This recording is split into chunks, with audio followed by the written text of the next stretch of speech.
Arep ngopo? Cepia. Aduh, cilaka iki. Aku ketemu iki sajake arep tombo njaluk tombole bisu kuwi sajake. Wah ya. Ada bakal. Oh. Terus Baca pada pecelamu. Apa pecela? oh, pengen ngomong.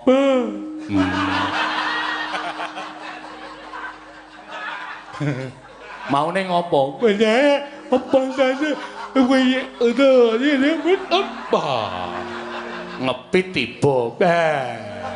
Benar tebal itu apa dia? Oh, cangkeme gejegluk aspal. Sarape cangkem kena. Wah, sepirang sasi. Itu. Pitu. Pitung sasi. Itu. Njaluk tombo. Coba siapa itu? Ya. Goleka godhong binahong. Bohong. Binahong. Binahong kok bohong sing kono. Baca mana? Kuwi dienggo digodhog banyune dombe. Terus pendak dina nangger esuk kuwi metu bareng pletheking srengenge madhep ngetan lambemu kuwi tok obah-obahke karo ajar nyiwara. Engko rak suwe-suwe iso omong. Baca. Ya. Ada balik saya malah mendapat jalan cepai. Piye kuwi? Ada bayar, ada dapat. Ada badan. Oh, ada badan. Oh, bojone njaluk pisah. Badan. Ya kowe bisu, ya bojomu ya ora iso ngladeni kowe. Nek iso omong kowe njero bojomu tresno meneh. Badan. Bojomu jenenge sapa? Atiwi. Oh. Sapa? Atiwi. Prastiwi. Badan. Wis nek manut aku nek dhek njaluk pisah-pisahan wae. Kowe rekoso duwe bojo pasti. Lah coba. Ada hati tele, hati malabu. I love you. Ya. Wis kono bali kono. Wis bali terus kuwi dicakke ya. Sama. Aja lali senam. Badan. Aja lali senam. Badan ada. Wis mangkat to. Badan. Ya. Rumah aku kalau aku wangun banget dari wong bisu ya. Rasa-rasake kok karakterku ki iso nyemplung apa wae. Wis bali ya. Badan ada baca lagi kecilnya. Iya, iya. Ada badan ada, betul coba. Ya, ya wis ora apa. Baca obat. Itu lebat. Apa? Itu lebat. Njaluk sangu obat. Dah. Lu mau lho, jamu wis tak nehi jamu kok njaluk obat. Coba itu bantuan. Obatan. Obat kuat. Obat lebat. Apa diletak di tempat? Oh, supaya Prastiwi ra sida pisah. Coba tebel, ada dalam adalah ya Allah. Ada nama ada tutur jangan ada. Oh, gelis. Sebetul itu. Ya, engko tak paringi. Coba Ya. Adik. Waduh, mene asik. Ya, iki ya. Namanya. Kuwi dombe. Ya, jam 7. Jam 09.00 wiwit. Badan ada. Badan ada, badan tidur badan kita. Titu-titu piye? Udah balik ada, tuk badan. Oh, isih ana wong rodo. Ada. Ora apa-apa. Udah lepas ada.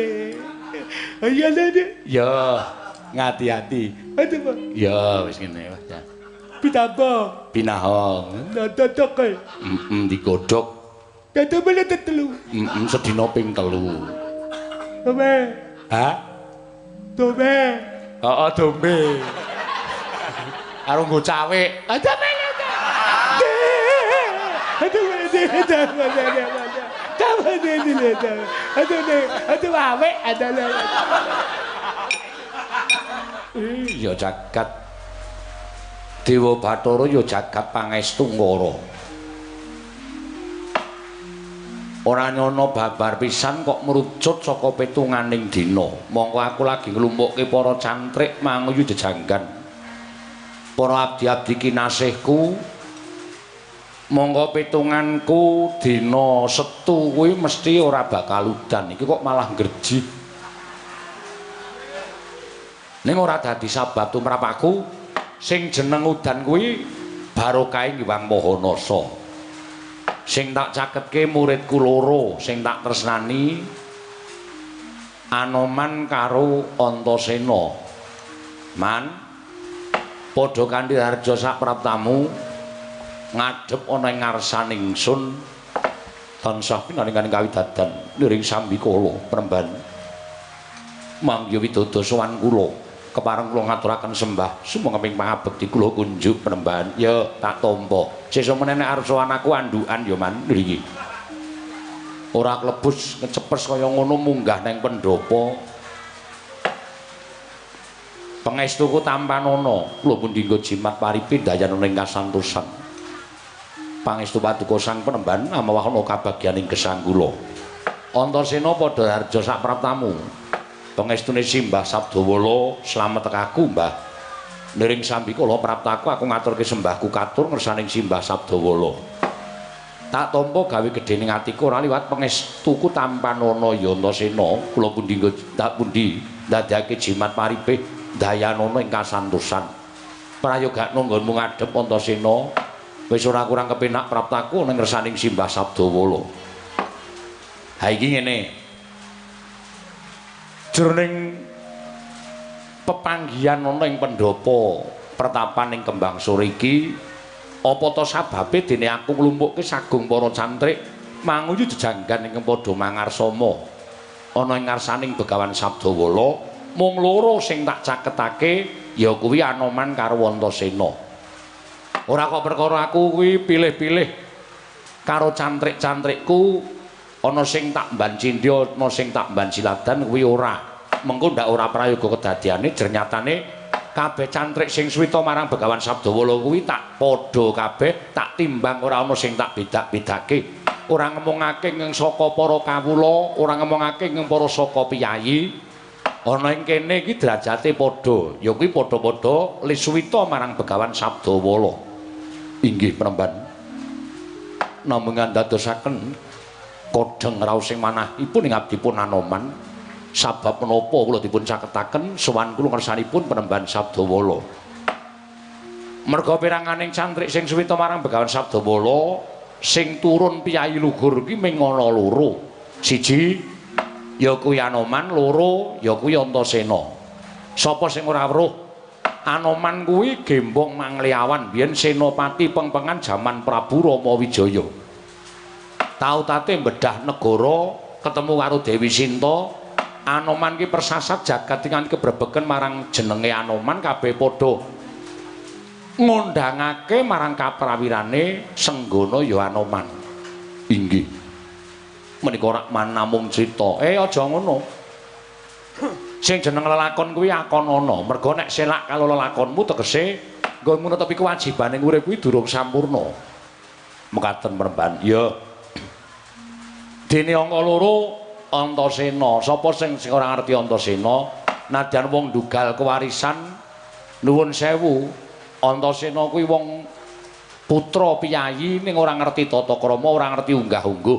Ning pancen dadi jati dirine Antasena iki kaya ngono kuwi. Nek ora kaya ngono dudu Antasena. Antasena kuwi anak Raden Werkudara. Raden Werkudara anak Prabu Pandhu. Sapa sing ora ngerti karo Prabu Pandhu? Nalendra mustikaning jagat. Sapa sing ora tepung karo Prabu Pandhu? Mula Antasena kuwi wayah Prabu Pandhu tegese Antasena kuwi isih trah piyayi.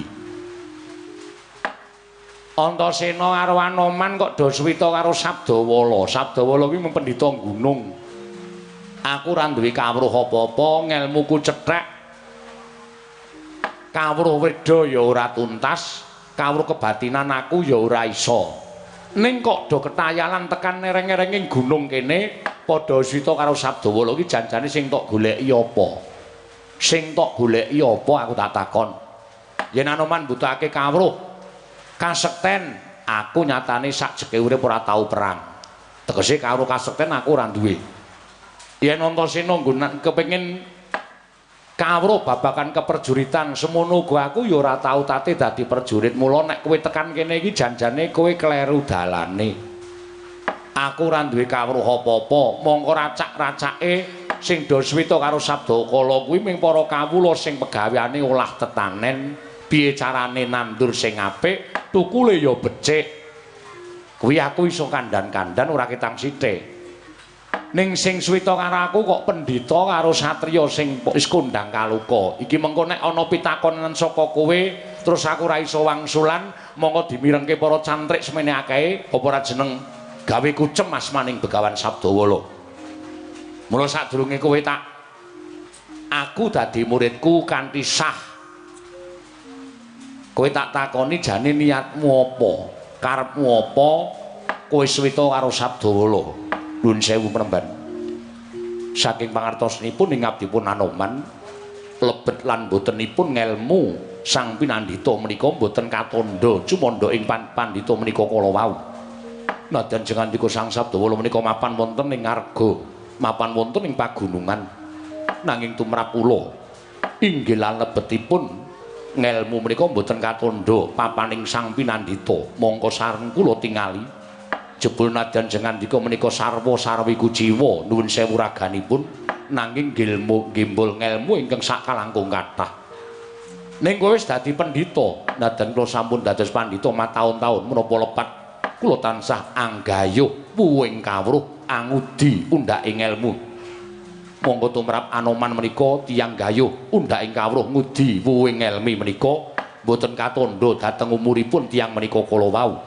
Menawi tasih saged kumrimbyah hastanipun jumangkaken suku saged ngulir budi ngasah kadewasan tiyang menika dipun dawuhi supados gayuh ngelmu sak kathah-kathahipun. Kowe lha apik penemumu kuwi ora kok dumeh wis tuwa terus ora gelem gayuh ngelmu, kok ora gelem sinau. Wis tuwa ya arep ndine ora ya mudar. Ha iki penemu sing ora apik ngono. Sing jeneng wong gayuh ngelmu kuwi pancen manut aja manut karo umur, ning manut karo kumrimbyahing tangan jumangkaing sikil. Nek tangan isih sentosa, sikil isih sentosa, pikiran isih iso nampa ngelmu, kenapa tidur? Kenapa tidak? Kenapa tidak? Kudu nggayuh ngelmu.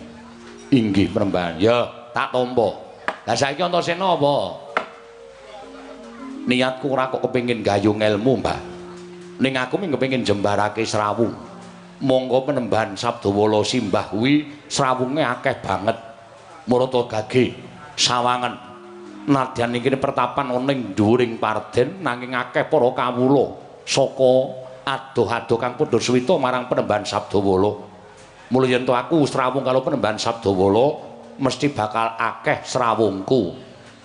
Dasarmu apa kok urip kepengin akeh srawung? Tumrap Antasena timbane aku akeh bondo luwung akeh srawung. Tinimbang akeh bondo luwung akeh srawung. Tumrap aku ngono. Mergo wong kang tanpa srawung, wong sing ora duwe sedulur kuwi uripe rekoso. Nadyan kebegan brana picis akeh bondo donyane derajat pangkate dhuwur. Ning nek disirik tangga teparo kuwi uripe ora bakal iso kepenak. Ning nadyan sarwa kekurangan nek srawunge jembar kancane akeh nadyan ora duwe bondo donya ning persasat rasane kaya wong sugih dhewe sak jagat. Wah, jan apik-apik iki. Anoman penemune ya apik, Antasena penemune ya apik. Mula ora ana alasan aku tak nggo nduwa karo karepe Anoman karo karepe Antasena mbalak lehku dadi cantrike Sabdawala. Menawi ngaten sowan kula dipun tampi iki lho Penemban. Nek ngono sowanku ditampa, Mbah. Sowane Anoman karo Antasena tak tampa minangka dadi cantrik ana ing pertapan Kembang Sore. Waduh, ngaturaken panuwun tanpa pepindhan. Dene Penemban sampun keparengan nampi dhateng pasuwitan kula. Aku yo ngaturke panuwun, Mbah, dene simbah wis kepareng nampa pasuwitanku. Kejaba saka kuwi syarat sranane wong ngawula kuwi aku tak takon apa. Kula mboten sangu brana picis, nanging sangu kapercayan. Kapercayanmu karo sapa? Kalian Penemban. kula mboten badhe selak menawi dipun utus wonten pundi kemawon tandha bektinipun sarana ngestu padha dawuhipun Sang Wiku Debya. Najan kula kadhawan minggah gunung jegur segara menawi penyembahan ingkang paring dawuh kula sendika ndederek. Najan aku mbok dawuhi nggawa barang sing abot mlaku sing adoh aku ora bakal selak, Mbah. Waton Simbah Sabdawala sing paring dawuh aku bakal ngestu padha dawuhing Simbah Sabdawala. Kuwi mungguh ubayane atiku Simbah Sabdawala. Saiki wis cetha, sangumu ya wis bener. Wong Suwita kuwi sangune ming madhep mantep. Wong Meguru kuwi sangune ming percaya karo madhep mantep. Mergo tanpa kapercayan kuwi sing jeneng Suwita kuwi ora ana apa-apane. Inggih, Mremban. Saiki aku tak takon karo Anoman. Mumpung ana mirunggan wektu sing prayoga ora ketang sethithik. Aku tak takon, aja nganti aku duna dungkap. Jan-jane kowe sowan mrene Suwita karo aku iki mesti ana pitakonan sing bakal mbok takokke karo aku. Upama kowe matur ora, kuwi jenenge kowe nggorohi atimu. Sing jeneng wong kuwi goro karo ora kuwi ditonton saka gligaping paningal. Nek mripate tajem kuwi tegese jujur, ning nek mripate ora tajem kuwi tegese goro. Inggih. Monggo wit mau kowe tak dangu maturmu gligaping pangingalmu ora tajem nyawang marang netraku. Kowe jane duwe gegembolaning rasa ing bakal mbok suntak marang Sabdawala. Coba kowe matura karo aku kowe arep takon apa? Waton pitakonmu iki iso tak wangsuli mesti aku bakal wangsulan karo kowe. Penemban estunipun wale-wale menapa kula menika sampun kewawoken. Kula menika sampun kuwareken nyumurupi dhateng gelaring jagat. Panjenengan prisa piyambak kula menika gesang sampun mangabad-abad laminipun wiwit Sang Rama Wijaya. Ngantos sak mangke sampun gumantos jamanipun para Pandhawa. Kula menika sampun keladuk yuswa ewadene gumuning manah kula. Kula menika ketasih dipun paringi kasantosan dening panguwasaning Gusti Ngakarya jagat. Nuwun sewu Penemban. Menawi dipun keparengaken lajeng telas tulisipun Anoman menika benjang menapa lan pejah kula menika mangke mangsa kala menapa kula nyuwun dawuh saking Paduka Penemban. Wo lha kok abot. Pitakonmu kuwi nek tak wangsul iki njlomprongke awakku. Lho, sebabipun menapa? Aku ki ming pendhita lho, Man. Aku dudu malaikat. Nek kowe takon perkara pati urip karo Sabdawala kuwi padha karo nek aku wangsulan, kowe njlomprongke awakku, akeh wong sing mestani, lho kae Sabdawala kok ngerti pati uripe Anoman, apa Sabdawala kuwi ponakane sing gawe urip. Lah kuwi ning kono kuwi bahayane ning kono kuwi. Mula wong nek ditakoni karo wong nek arep menehi wangsulan kuwi dipetung, mengko wangsulane kuwi menimbulkan pro kontra apa ora. Nek pancen ndadekake gegering para masyarakat kuwi ora perlu diwenehi wangsulan. Lah iki arep tak omah-omahi dhisik. Lek arep aku menehi wangsulan karo kowe arep tak omah-omahi dhisik. Saiki aku tak takon karo kowe, kok kowe jeleh urip ki janjane nalare piye? Sampun kedangun anggen kula gesang. Kose wong lara wong masuk angin kae nganti dadi jaluki tulung karo tangga teparo kon kerokan. Kuwi ming perkara kepengin waras. Iya ta? Inggih. Ana wong lara nganti diplayokke ning rumah sakit. Aja kok wong kok ora iso lara, rumah wae iso sakit kok. Penemban menika kok gawe geger para cantrik. Ayo nggo swasana karang udan ngene iki sok nyenyet rasane. Inggih. Wong lara kok diplayokke ning rumah sakit kae beteke ngopo? Pengen waras, pengen iso nyawang karo anak putu. Lah kowe iki nuwun sewu, diwenehi umur dawa kok gresula karo sing gawe urip.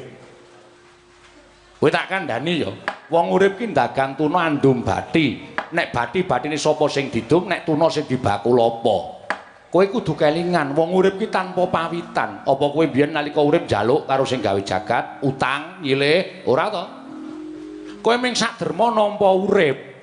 Kowe ming diparingi karo sing gawe jagat. Wis man, kowe urip dadi Anoman. Perkara umur diwenehi pira kuwi manuta karo sing menehi urip, aja gresula. To racak-racake menungsa kuwi ngresula, jroning nglakoni uripe ngresula. Mongko wong urip ki wajibe nek wis nampa urip ya kudu wani nglakoni uripe kanthi tewajo, tegese mlarat ya wani, sugih ya wani, ngrekoso ya wani, kepenak ya wani. Kuwi wong sing iso nampa karo uripe. Inggih. Ngono. Nek kowe lagi sugih aja lali kowe ngucap syukur. Nek perlu kesugihanmu didumke marang sanak kadang, mitra kawruh, tangga teparo. Mergo kayamu iki dudu kayamu dhewe, ning wajib dirasake karo sanak kadang kiwa tengenmu. Inggih. Nek kowe rekoso kuwi aja ngresula. Sing jeneng wong rekoso kuwi diwenangake mbudidaya. Mongko mbudidaya iki kudu disertani donga. Donga tanpa pambudidaya mbok nganti ndrewili dongamu saben wengi ora bakal kabul mergo ora mbudidaya. Donga disertani pambudidaya kuwi bakal diparingi dalan karo sing gawe jagat. Semono uga pambudidaya tanpa donga muspra tanpa guna. Lha iki dicake. Ha pendak bengi kowe nang nggon sepi terus ya Allah. Mongko ora mbudidaya, aku iki muspra tanpa guna. Ning nek kowe budidaya, aku pengen kaya ngene, aku budidaya, ngulir budi ngasah kadewasan disertani donga. Gusti paring kanugrahan, nyoanoman lancar rezekimu. Ngono. Mekaten iki lho Ra. Kuwi mau jenenge jejeri wong urip. Mula wong urip ki aja sok ngresula. Diparingi umur dawa matur nuwun, diparingi umur cendhek, pasrah karo sing gawe jagat. Ternyatane wong urip tanpa pawitan. Sak mangsa-mangsa dipundhut monggo. Sak mangsa-mangsa diparingi yuswa dawa, ya kuwi kudu ngucap alhamdulillah. Aja gagas pati. Pati ki sing duwe sing gawe jagat. Ngono. Kejaba lampu, pati uripe lampu ki nang PLN. Nek pati uripe menungsa ki sing gawe jagat. Inggih, penemban. Iya. Sing gawe jagat ki wis ngedhep saklar pirang-pirang kae. Saklare wong urip kuwi Tugiya, Jumadi lan sak piturut ki saklare ana. Ketoke isih tenguk-tenguk, ha iki wis wancine mati. Klik kowe arep lagi awaras awake glegek modar. Wong sing duwe urip wis ngersake kowe ora ana. Dadi ora usah dadak ngresula. Aja tok petung sesuk uripmu ki tekan jaman apa ora usah tok petung. Urip ki dilakoni kanthi tewajo, ngisi jroning urip. Yen wis duwe anak, duwe bojo, goleke sandang pangan anak bojo. Yen duwe pakaryan, netepi pakaryane kanthi tewajo, kanthi apik, kanthi becik. Syukur iso rampung pakaryane, rampung le ndarmake anak bojo sarta goleke dhuwit anak bojo, goleke rejeki anak bojo. Nek wis paripurna, iso napake anak putu, wis rampung darmaning urip, sak mangsa-mangsa dipundhut, wis lega. Inggih, mekaten ki Lurah. Matur sembah nuwun. Sampun lega menawi ngaten kula mboten dipun pikantukaken nyuruh wedhaken babagan gesang kula. Halah mbok pendhita sak jagat iki nek tok takoni mesti ora bakal iso wangsulan nek kowe takon sesuk uripmu tekan sok kapan. Mergo kuwi sing ngasta sing gawe urip. Mekaten. Oh inggih, matur sembah nuwun. Antasena arep takon apa? Engko nek aku takon simbah duka. Ora. Aku wis 3 dina iki manjerangka ora tau metu, Mbah. Kula trondolo iki. Pendhita pengpengan nampu ming takoni nomer. Aja sok tuku nomer, kowe iki satriya. Ora entuk, Mbah, ora entuk. Kuwi haram. Upama entuk rezeki sing karam. Ya. Aku nglakoni dhewe mbiyen jaman aku jek nakal ya aku nglakoni dhewe. Tak rewangi turun jaratan ming golek 2 angka ya diwenehi apa diwedeni karo wong gedhe dhuwur lagar tak tembungi wonge muni aja sok tuku nomer aku madine mergo nomer mulih aku ora sida tuku lha iya mula aja sok kaya ngono wis pokoke aja sok tok lakoni sampeyan satriya nek satriya sik tak nyemprot walang sangit sik. Ha iki aku nganu ya trauma nek karo walang sangit iki nek liyane wae aku ora apa-apa. Iki anggere muni nemplok nang mripat ngono nguyuh. Pedhese ora jamak-jamak, mula aku dendam. Aku anggere ketemu walang sangit ning dalan iki tanpa taliwara langsung tak uyuhi kok. Bales ledeke nguyuhi mripatku. Oh iya, Mbah. Lah mula saka kuwi aku njaluk kanthi banget yen pancen panjenengan wis padha mantep suwita ning ngersaning Begawan Sabdawala, ya wis anane lho ngelmuku. Perkara mengko kowe entuk-entukan apa ora nggonmu suwita mau gumantung karo madhep manteping rasamu nggonmu suwita. Merga apa-apa kuwi nek linambaran madhep mantep lan kapercayan mesti bakal entuk-entukan.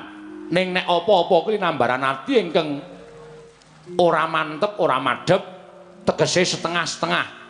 Nggonmu percaya karo Sabdawala ki apa iya, apa ora? Ya nek upama ora entuk apa-apa, aja ngluputke Sabdawala. Anoman karo kowe Antasena. Kocap kacarita. Nalika semanten dereng paripurna sami Mbah Wacana.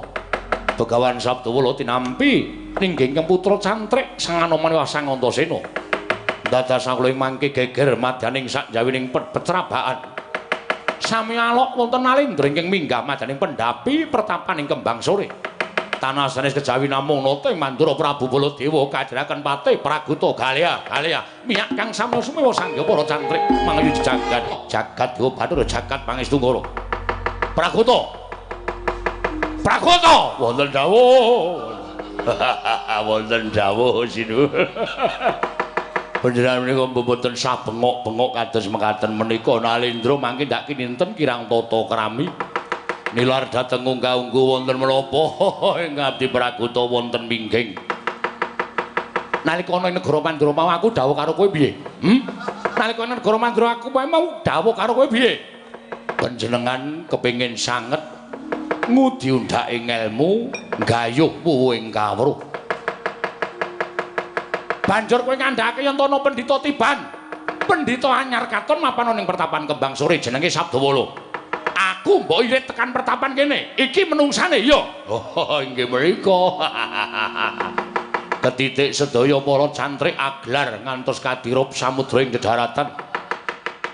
Menika Begawan Sabdawala ingkang saestu kuncara kalugengrat Jayeng Bawana. Prakuta wonten dawuh. Mula sonenek mripat-mripate wis blawur didandake.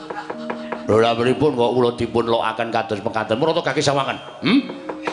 Bareng aku tekan pecrabaan kene aku nyawang wujudane wae aku wis ora percaya niki pendhita ampuh. Aku wis ora percaya pendhita iki pendhita ingkang sekti mandraguna. Ketitik wujudane kuwi sawangan to, sawangan kaki. Nganggo blangkone luwuk kaya ngono. Surjane wae sajake ming surjan sewan. Monggo iki bareng tak sawangi iki tak tonton iki rupane ra kaya Petro to. Rupane kaya Petro iki pendhita iki ora ampuh. Aku mau suwita karo pendhita iki Prakuta. Bali. Oh la.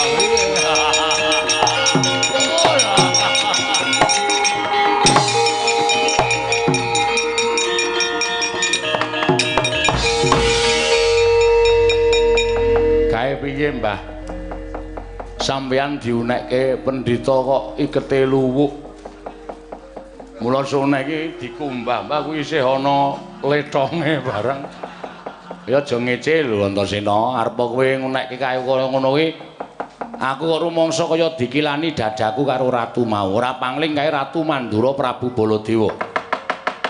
Rekane arep suwita karo aku ning sajake ora percaya karo wujudaning Begawan Sabdawala, ora ngenggoni tembung Giri Lusi jalma tan kena kinira. Ngino karo Begawan Sabdawala, ya apa mbok kira aku ora iso gawe wirangmu Prabu Baladewa. Kowe arep bali saka kene ora bakal iso metu saka wengkon pertapan Kembang Sore. Kowe bingung ora weruh kiblat mandi ucaping Begawan Sabdawala. Wah, iki piye iki?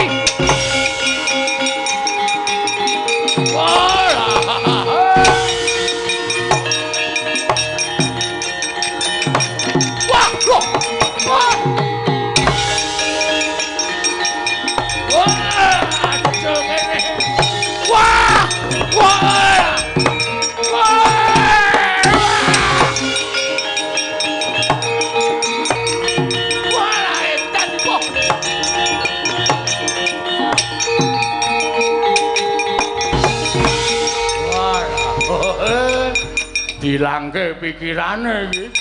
Oh, lah liwat kono kok jedul mburi, liwat mburi jedul kono. Monggo aku biasane liwat mburi iki ora jedul ngendi-ngendi. Oh, lah edan. Oh, pripun? Pitados mboten sampean aja sok ngino karo wong kaya ngoten. Nyatane kula karo sampean mlebu mriki ya slamet-slamet mawon bareng ngajeng bali kok ora ono kiblat. Malah tubrukan kali kula barang. Wah, edan. Gugu karepe di panusman ing jajaran sekertaning bawon iblis lanat. Arep bali ning Mandura kok digawe bingung aku. Kowe Begawan Sabdawala. Pancen bener sinuwun. Sampeyan sapa Prabu Baladewa? Lah. Lho apa nampuh? Takon kok wis disebut jenenge niku nang mboten nampuh, mboten bakal kelakon.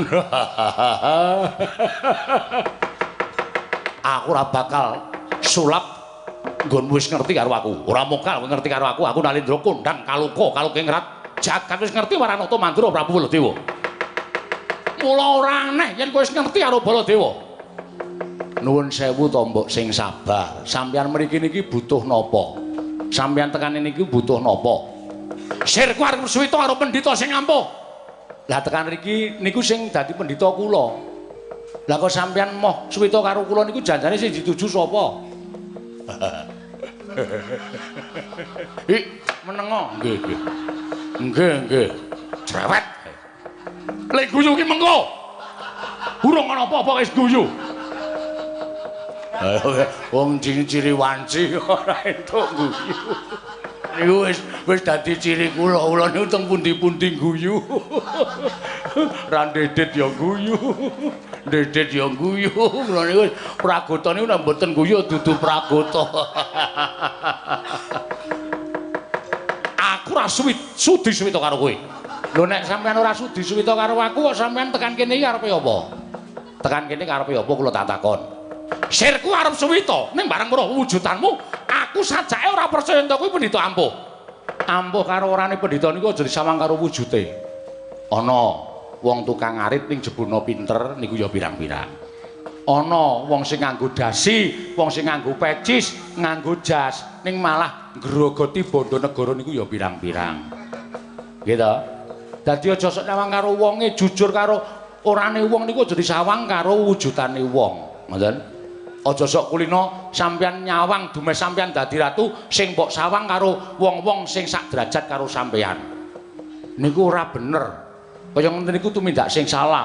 Rasa dadak mejang kaya menita mulang kaya guru. Aku ora sudi mbok ulang, aku ora sudi mbok kandhani. Ya wis nek ora sudi dikandhani ora sudi diulang kok sampeyan mengri niku ajeng napa? Lah ya aku arep suwita. Lah ya suwita karo sapa? Karo Toyo bingung meneh. Wis mau dibuntet dalane saiki dibuntet pikirane. Harus suwita karo sapa? Karo pendhita. Lah ya pendhita sapa? Ya pendhita sing tak parani. Lah sampean mriki niku marani pendhita sapa? Oh, Rataya. Cerewet cangkeme iki. Nggih. Ora wong bingung kok malah dunek-unek ki Rataya. Aku iki bingung. Lah nggih kula ya ngertos. Kula ya bingung dhewe.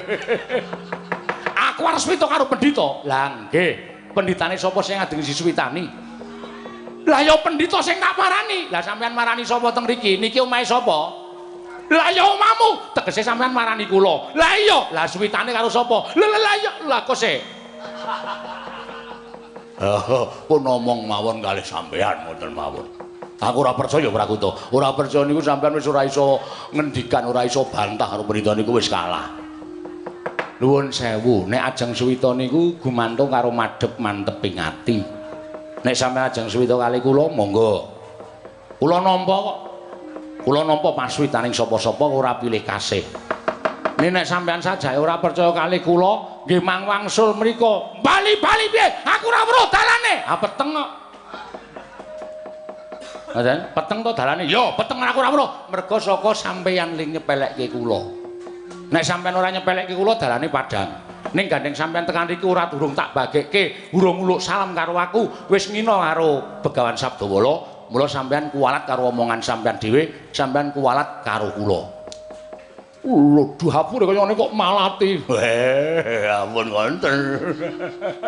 Wonten ya iso malati. Pragoto kowe minggat tak jejeki raimu. Ya ampun wonten wong jeneng Patih kok njur sampean niku mentala kalih kula. Pun saniki mboten sah kakehan gunem tanpa guna. Panjenengan aturi nyuwun ngapura karo Begawan Sabdawala. Nek panjenengan nyuwun ngapura, panjenengan badhe pikantuk margi supados wangsul wonten ing Kundra wonten ing negari Mandura. Piye? Panjenengan nyuwun ngapura. Ora sudi njaluk ngapura karo pendhita gunung kaya ngene. Ah, panjenengan senengane sombong kaya ngoten. Panjenengan senengane terus ngendhak karo wong liya. Oh nyatane ya ampuh tenan. Antane ya digdaya tenan kok. Nyatane ya ora iso gawe sono sampeyan bali utawa kundur teng negara Mandura niku pendhita ampuh. Yen pancen ampuh saiki aku tak nyoba karo pendhita iki. Yen pancen digdaya saiki aku tak nyoba karo pendhita iki. Yen pancen ngerti, mara coba sebutno garwaku iki sapa? Mulai iki jajal karo aku to. Iya, iya. Jajal. Oh, nambah mengko nek kebedhek malah kewirangan. Lho ora apa-apa. Tak nggon jajal, nggonku swita karo pendhita iki. Oh nggih.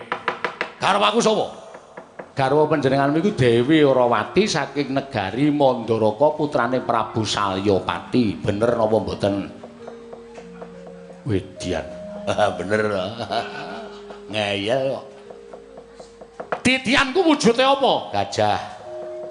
Ana pira? Wonten kalih. Lho, ana loro apa wae? Kyai Puspadenta karo Kyai Yudaketi. Ana loro. Pusakaku ana pira? Wonten loro. Apa? Kyai Nenggala kaya Kyai Alugara. Putra sampeyan Raden Wisata. Negara sampeyan negara Mandura, bapak sampeyan Prabu Basudewa. Eyang sampeyan Prabu Kunti Boja. Sampeyan nika turasing Prabu Rama Wijaya. Nggih napa mboten? Walah dalah. Ampuh tenan iki Prabu. Wah.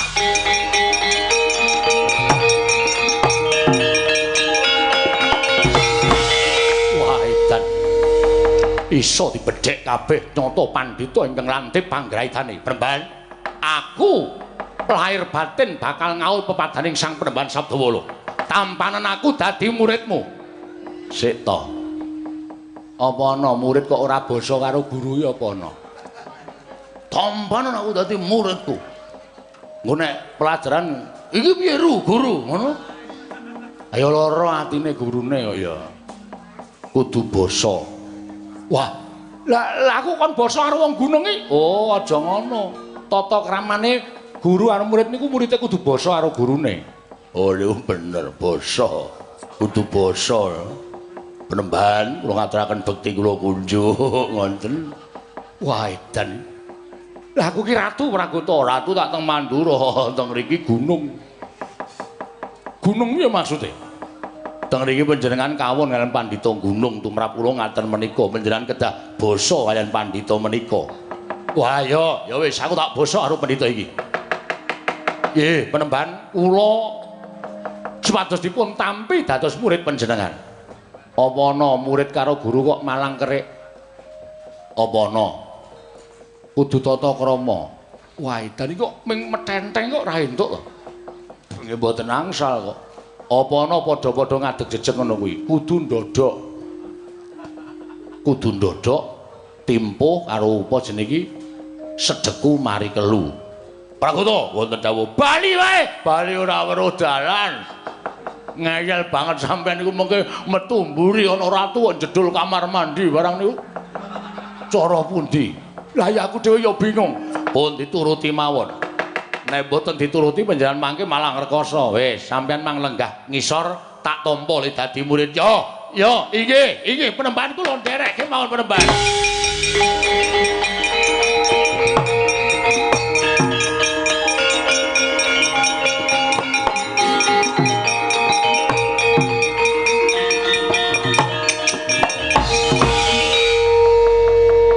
Ngaturaken bekti kula kunjuk Penemban. Nah, niki tegese pancen ngaku aku yen aku iki gurumu tenan. Lho nggih Penemban kula nyuwun pangapunten. Ya ora dadi ngopo Prabu Baladewa. Wis madhep-mantep dadi siswaku sampun. Sangune wong meguru madhep mantep tuwin kapitadosan. Patih Pragoto meguru ora. Oh nggih. Bos kula meguru kok kula mboten niku. Malah rekoso urip kula. Sangune wong meguru werni-werni pecel lele. Lan sak piturutipun madhep mantep lan kapercayaan nggih. Maksud kula nggih kapercayaan lele niku wae. Percaya karo guru ya. Wis tak tampa kabeh. Gandeng iki gaweane Begawan Sabdawala kuwi pirang-pirang. Mula kudu sak tundha sak bilik-bilik tegese kudu adil. Iki Prabu Baladewa tak suwun lenggah eneng mburi dhisik kono neng pertapan. Kae masyarakat sing padha antri arep golek tombo, arep golek jamu karo aku lan duwe lara sing kepengin mari kae ben mbok sowan mboko siji tak wenehane tombo, tak wenehane jamu supaya uripe kepenak, supaya lelarane ilang. Oh nggih, ngestaken dawuh. Sinuwun Mandura Prati Pragata lenggah ana ing pepingkeran dhisik. Oh nggih, ngestaken dawuh Penembahan Sabdawala. Nggih, ngestaken dawuh.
Kawulaku cantrik-cantrikku sing kepengin golek tombo karo aku. Kene. Urut mboko siji kabeh bakal panyuwune tak udaneni. Waton iso aku menehi tombo, waton aku iso menehi jamu sing duwe lara muga iso dadi waras. Sing duwe perkara muga iso dadi tuntas. Sing arep dhewe iki sapa? Namit Pasang Kalimantabe, kula pun abdi panjenengan Penembahan masyarakat kiwa tengen kene. Inggih. Saka ngendi? Pedusan. Oh. Jenengmu? Kula pun Mawadah. Mawadah, inggih. Ha sing mburi kuwi kula nuwun sewu Penembahan. Kula pun Jumar. Oh. Iki kok kaya sandangane kembar. Nyuwun pangapunten, menika bojo kula. Lho. Bojomu? Inggih. Ora Mawadah iki umure pira? Kula 3 dasa gangsal. Ajumar 7 dasa. Marmudar kok aneh-aneh, Mar. Lah terus wigatine kula menika nyuwun pangapunten Penembahan badhe nyuwun syarat srana kula menika sampun nglampahi bebrayan pinten-pinten taun nanging dereng dipun paringi momongan. Oh, lah si Jumar iki iso ngene ora?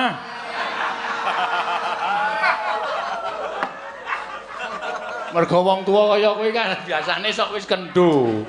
Sok wis ora iso ngono. Ampun ngece kali kula.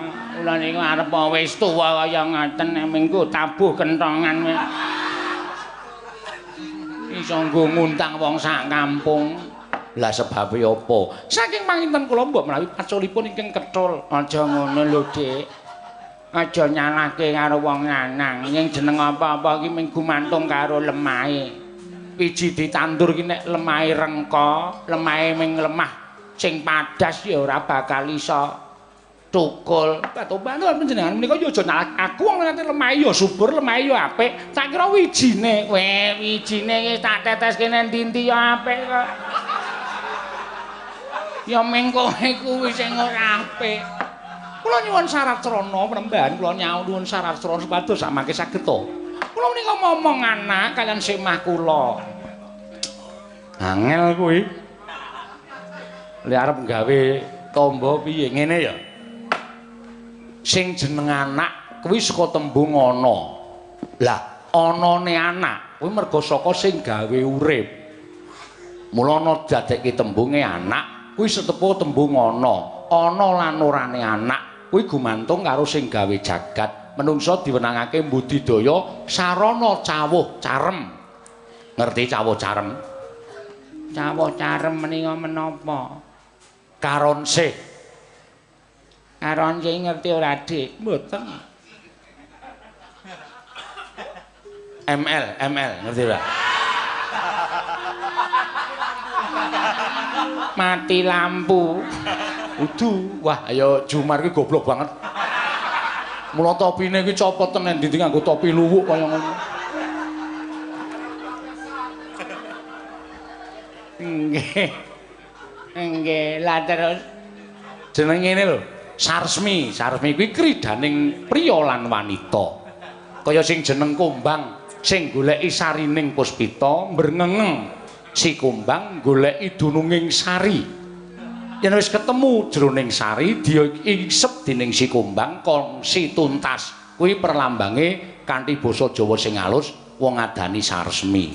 Walah. Dong kula nggih ta, terus entupe dikerekke ngaten ta.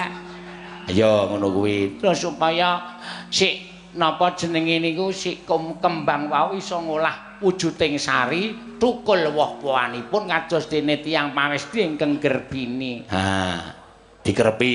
Nggih. Kowe iki ora duwe anak ki ora kok perkara kowe iki ndek penyakit ora, ning janjane amit lho. Ya Mar, nggih. Bojomu ki wis ora mentala ngladeni kowe. Wong ya awakmu wis kaya ngono. Bojomu isih enom, mula nek nyawang kowe kaya ngono kuwi jane-jane ora tekan.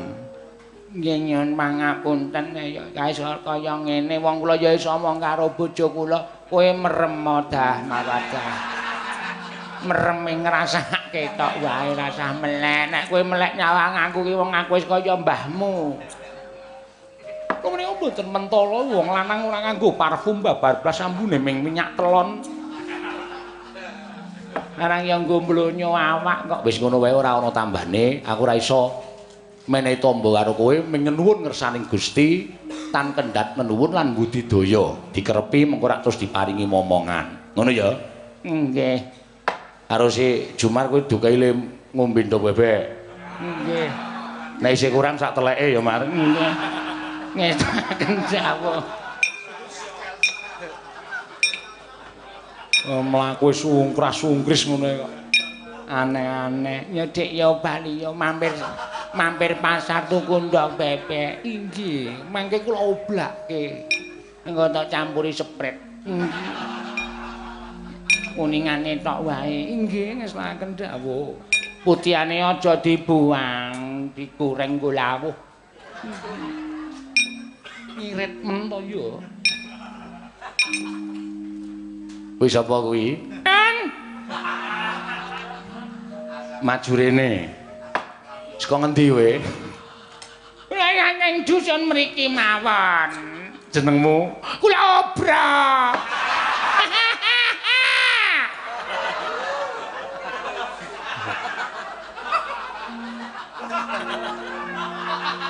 Rumangsaku kok kiwa tengenku ki wonge lucu-lucu. Iso marai ndawake umur. Lah nggih Lah iya. Kowe kok le nyawang kaya ora pener-pener iki kok blawur piye? Radi mboten cetha. Oh, ya syukur. Lah ngopo? Ajeng nambahke mripat kula niki. Kula niku nek dilurui sok ora semaur merga wong sing nglurui ora ketara. Lah sebabe? Riyen ndak cilik niki bathuk kula ketancep tonggak. Oh, Dadi kula niku nyawa sambungan. Ya. Ya iso ora apa-apa, ndal mripate kepengin mari. Nggih. Tuku wortel. Di blender terus diombe. Wortel ki ana vitamin A. Vitamin A ki iso nggo tamba mata. Oh, ngaten nggih. Sedinten ping pinten? Ping 3 esuk awan sore, 4 kilo sak ombenan. Niku nambani mata napa ajeng mencret? Kowe dikandani ngeyel wis ana gek bali kono RC-ne diselah kono. RC kaya plangkringan bebek ana dienggo ngalor ngidul. Ngatresnan kula kok nggih, ampun kados mekaten penemban wong sing numbaske bensin nggih nyok pencenengan. Lah iya wis kono. Kono bali kono. Nggih, wortel. Wortel. Nggih, ngestaken dawuh wortel. Nggih, heeh. Bali. Ngestaken dawuh. Nyuwun pamit. Ya, wis kono. Nuku wortel di blender. Terus diombe. Ngagem mendhok, Mbak. Ora usah ngondhok. Rasa melu-melu sik Jumar mau. Kae tambane Jumar beda karo tambamu. Oh nggih, ngestaken dawuh. Nyuwun pamit. Iya, sing ati-ati. Nggih.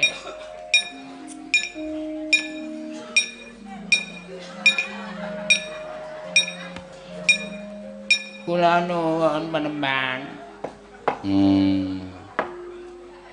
Kowe kok kaya tau weruh aku. Sak kliraman ning dalan wates. Kula ingkang sade salak. Oh. Pak Man ngono kae to. Nggih. Satosipun wae penimbangan satosipun wae. Wis wani penimbangan nang basi. Wae nyuwun tambus pados sama ngene. Kena omongan ora cetha to, Man. Aku nek nemoni kowe nganti bunek. Ketok iki akeh kata-katane ning metune mung sithik. Dadi satosipun wae sedene sampun samung kanca-kanca pengrawit pados sama ngene tondo tangan sing. Iya. Lah masalahe apa? Namanya namung kepengin sepados. Engko sithik meneng. Lah menika sepados anggen kula sade salak menika sepados saged to laris tinimbang anu sing bakul jejer-jejer kula. Tak andani. Sing jeneng wong dodolan ki aja sok saingan, ya. Terus kowe nggunakake cara saingan kowe nebar bab sing elek ning tangga-tangga mulih dodol kuwi terus gunamu laris dhewe. Ya apa rumasamu kowe tentrem? Ora.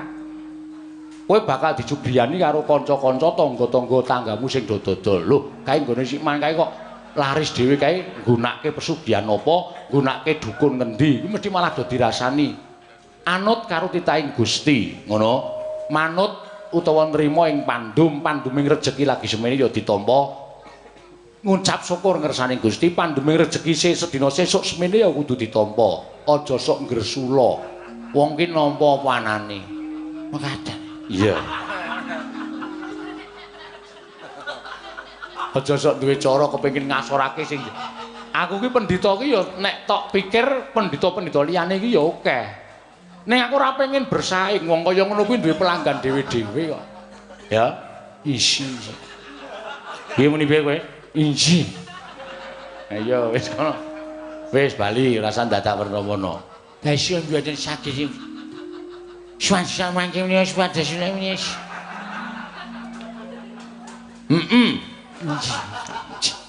Inji. Wis kono bali kono. Ya kula betakaken salak. Ya. Kagem penban betakaken salak kadang. Salak madu. Ya, matur nuwun. Menika salak madu, menika salak isinipun tawon. Lho. Salak madu kok isine tawon. Aku ngon saiki men dintuk ndasku, heeh. Seneng kowe ya, oh lah kurang ajar. Yen pamit nyun pamit. Ya sing ajar. Sama sing.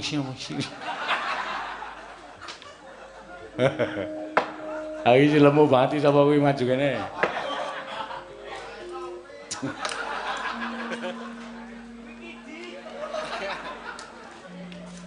Ya. Arep ngopo? Badepya. Cilaka iki. Aku ketemu iki sajake arep tombo njaluk tombole bisu kuwi sajake. Wah ya. Ada bakal lho. Oh. Terus Badepya pecolomu. Apa cepet lo? oh pengen ngomong.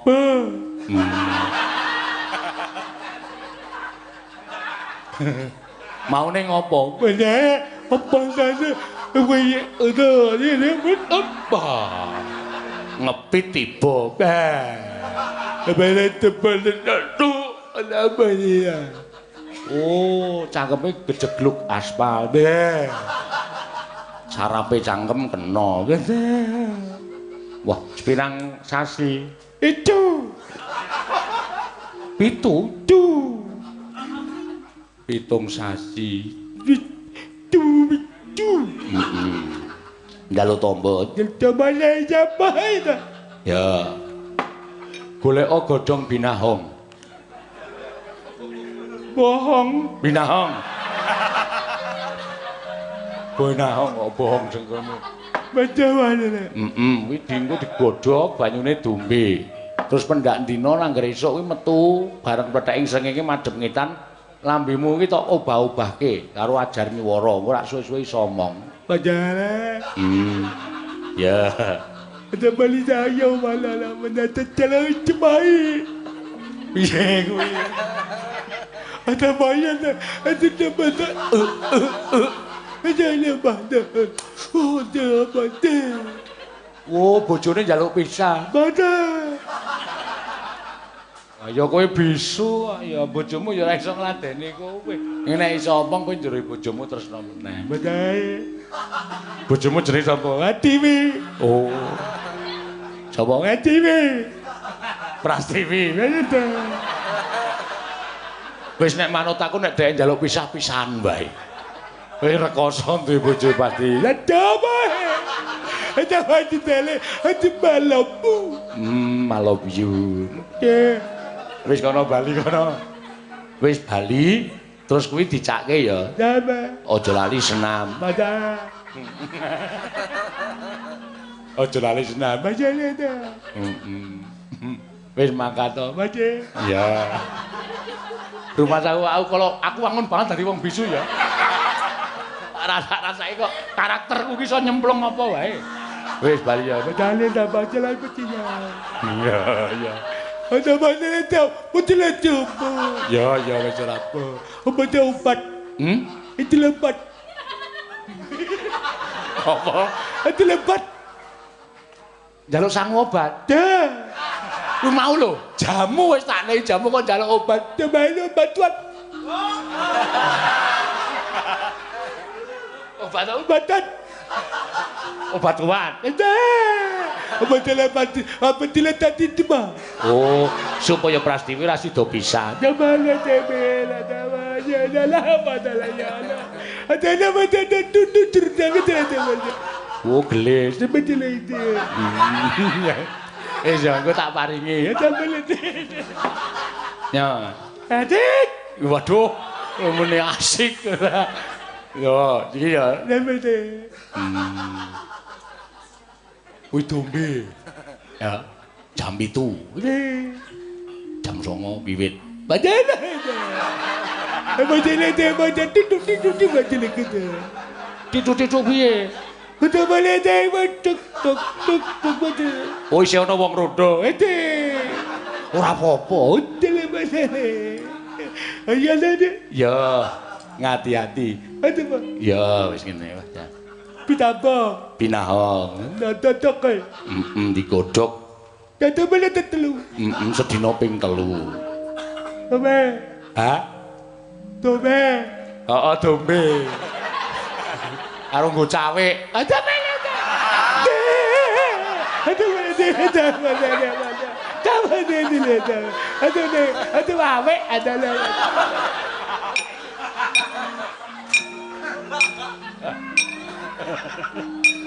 Iki lho sing marai umurku dawa iki ngene iki. Wi sing terakhir ki sapa wi?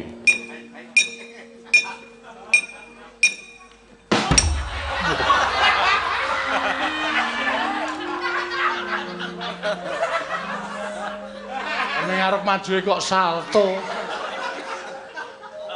Pangaken penemban.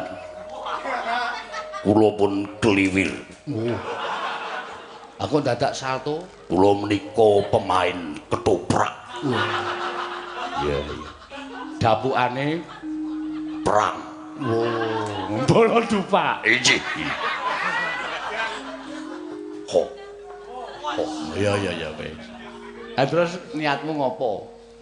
Sepisan banding ketoprak menika sampun meh mboten wonten ingkang nanggap. Kula badhe alih profesi. Ya kowe saiki saleh profesi apa? Kula menika remenipun adu jago. Wah. Iki elek nang kene iki. Kula nyuwun srana supados jago kula menang. Sampun ping pinten-pinten kalah terus. Aku ora gandeng ngene syarat wong adu jago aku moh. Kuwi tumindak sing elek, tumindak sing ora prayoga. Menamung syaratipun kula kedah mbayar pinten badhe kula bayar kenceng. Oh.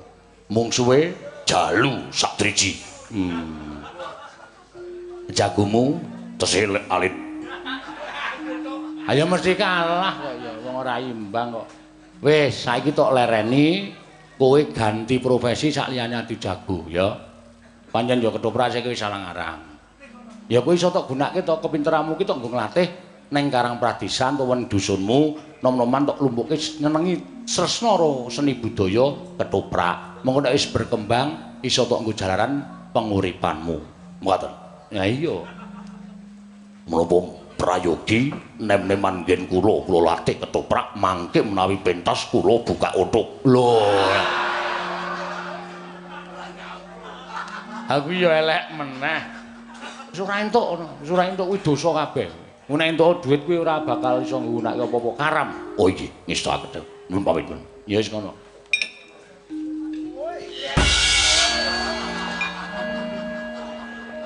Wong ming arep lunga iki kok dadak salto lho. Praptaning Begawan Durna semamur Kinopati Haryo Sengkuni dumrojok tanpa larapan. Lole kentos walu gembol manyar-manyar duk ning dungkul wana dadi alas-alas dadi wana. Dicune Pripun Kakang Durna? niki napa sing jeneng Begawan Sabdawala? Sajake miturut pawarta nggih niki sing jeneng Begawan Sabdawala. Lho. Lah kok udawedanane ora beda karo Petruk Kantong Bala ning ewa semono. Gandeng menika nedeng bebasanipun nidu dadi geni. Nggih. Jumbuh kali ngendikanipun anak Prabu Duryudana supaya kula lan panjenengan iso mboyong marang Begawan Sabdawala. Matur mawon ngersaning Sang Pinandhita ning tak jaluk sing ati-ati penemban. Oh nggih, nggih. Aja nganti nyuwara sing ora kepenak ndak kriwikan dadi grojogan. Nggih, pun kula niku wis ora dadak dikandhani ora. Nuwun sewu penemban. Menapa dipun parengaken kula nyuwun mriksa menika ingkang nami Begawan Durna. Ora jeneng mokal kowe ngerti karo aku jeraku pendhita ingkang kondang monyor-monyor. Jagat ingkang keberbeken marang kumandhanging Begawan Durna, gedhe cilik tuwa enom kabeh padha ngerti karo Begawan Durna ing Sukalima. Mula aku wujudake suwijining pendhita ingkang kondang kaloka. Nggih. Apa kowe sing jeneng Begawan Sabdawala? Mboten wonten kalih kula ingkang nami Begawan Sabdawala. Ingkang wingking katuran Karahajan Rekyanapati Sengkuni. Iya, Begawan Sabdawala. Slamet tekaku. Kula ngaturaken bekti kula punjuk. Iya tak tampa pangestu Kotampanana ya Sabdawala. Nggih, kula pun dinggo jimat. Wonten menapa menemban? Rawuh wonten ing pertapan kembang sore sajaipun sumengko anawung gita. Menawi dipun keparengaken kula badhe nyuwun dawuh saking Pandhita Durna ing Sukalima. Ah, iki ngene ya Penemban. Kowe ngerti to, aku kuwi ya Brahmana. Mongko ngene dadi pendhita dhisik aku tinimbangane kowe. Mula wis jamak lumrah yen to aku ki ana ing kemestani, aku seniormu. Oh nggih. Aku ki luwih dhuwur derajate tinimbangane kowe. Upama kowe iki pendhita aku pendhita, ning kowe kudu nyembah karo aku jan nyatane luwih dhisik Begawan Durna tinimbangane Sabdawala nggone madeg Brahmana. Nggih, nggih. Lah iki aku dawuh karo kowe. Gandeng aku diutus dening Allah Prabu Duryudana supaya mboyong marang Begawan Sabdawala prapta ana ing negara Ngastina. Mula nggonku kekalangan ngupaya pertapan kembang sore. Dina samengko wis ketemu. Lan aku wis pinanggya kalian Begawan Sabdawala. Muga ana kersaning penggalih Sang Begawan dak kanthi sawanane negara Ngastina. Dak kanthi ngadhep anak Prabu Duryudana supaya dadi pepunjuling pandhita ning negara Ngastina lan sagah sabiyantu marang anak Prabu Duryudana. Gone gawe srana patine para Pandhawa. Ngono wae Penemban. Mingkari sampeyan gelem apa ora? Nek sampeyan gelem kepenak nggone sampeyan lenggah dampar utawa lenggah ning pertapan kembang sore, nek sampeyan berguguk ora gelem tak boyo ana negara Ngastina. Oh, apa kira-kira sampeyan iso lan kuat nadahi kamurkaning Begawan Durna? Kacarian putra lamun kawekasan lika wisanggeni maya. Wisanggeni maya Wisnu Pradenta.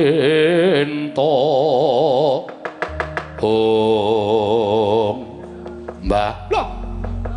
Iki kaya Antasena. Heeh. Lho ora pirsa aku mau lungguh ning burine Begawan Sabdawala. Lah kok dadi kowe nang kene Antasena? Wis sawetara aku suwita karo Begawan Sabdawala, Mbah. Oh, kleru dalane kowe, kesluru dalan buntu. Lah kok dadi kowe suwita karo Sabdawala kuwi sing tak goleki apa? Ngelmu apa? Ngelmu ngawu gawar ngawur, ngelmu nagur, ora ana gunane kowe suwita karo Sabdawala. Kowe kuwi anake Werkudara, bapakmu wae suwita karo aku entuk ngelmu pirang-pirang. Lah kok kowe ora duwe rasa ceceke ngatimu kepengin suwita karo Begawan Durna? Nek kowe gelem suwita karo aku, ngelmumu tanpa beda karo ngelmune bapakmu. Lah kok malah kowe suwita karo wong gunung, suwita karo pendhita desa kaya ngono kuwi. Sing tak gayuh apa? Sing tak goleki apa? Upama kowe entuk ngelmu, kowe paling entuk ilmu lenggok sunder. Ha ta? Lek lu. Telek nang alu.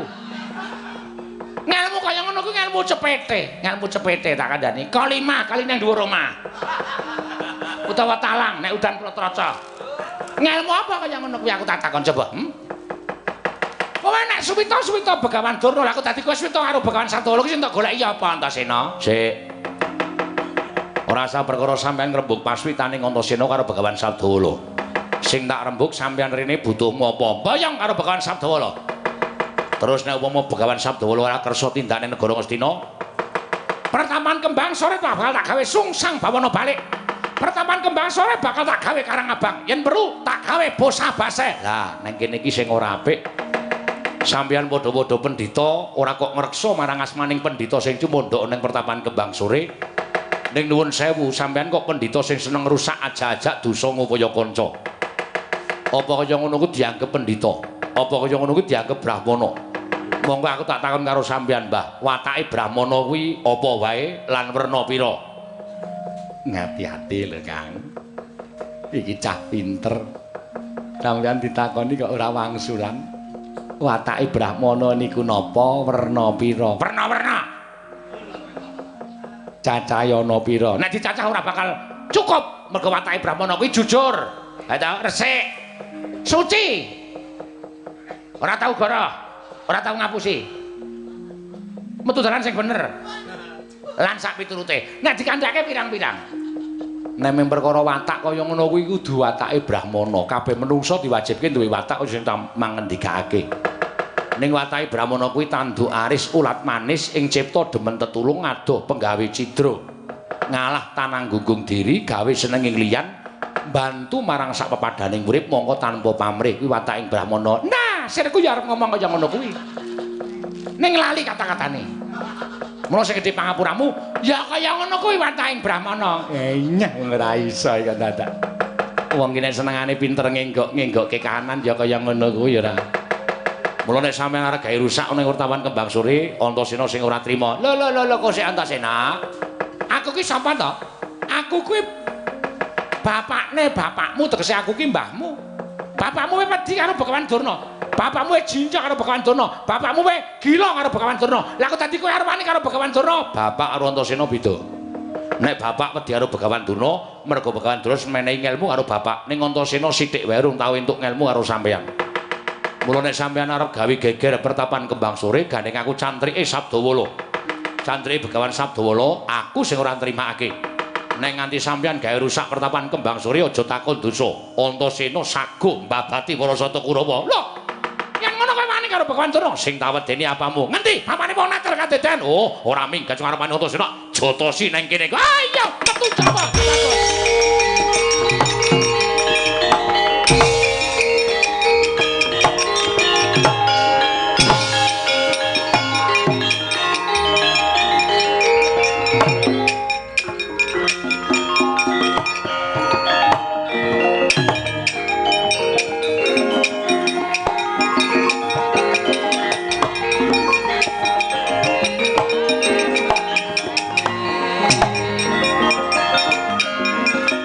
Ya wis sing jeneng kodrating sing gawe urip ki pancen ora iso diselaki.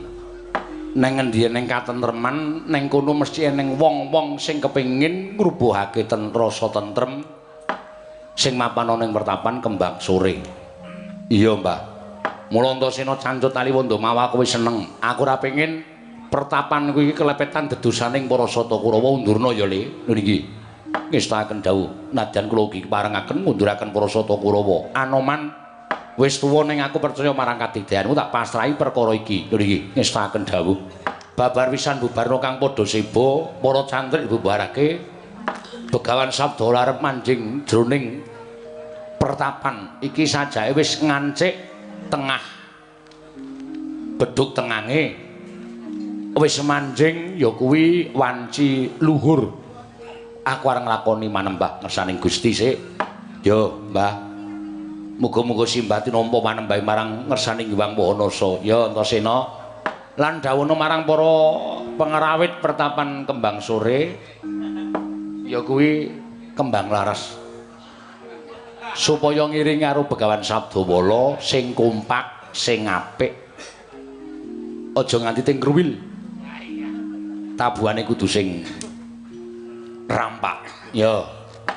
Engko nek ana sing kira-kira ndhisiki le nabuh utawa ora bareng kancane, engko tak potonge, Mbah. Ya wis. Sakarepmu ora apa-apa. Nek ora dingonokne ndak do tuman wae. Wis gawe dawuhna, aku tak mlebu jroning pertapan Antasena. Ya, Mbah, ngestakake dawuh. Ladalah Biung. Biung Durga. Batu-batu napa, Nggir? Iki katon Begawan Durna karo Padhe Sengguni. Inggih nalika semono ndak utus supaya iso mboyong marang Begawan Sabdawala. Ujaring Biung Durga, nggonku bakal mangan bocah Sukerta. Dina samengko luwih becik mangan marang pandhita ingkang lagi kondhang kaluka.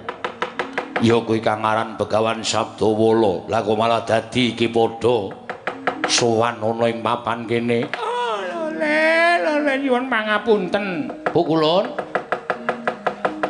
Anggen jeneng andika duta dhateng pun Begawan Durna dinten sak mangke cabaring damel.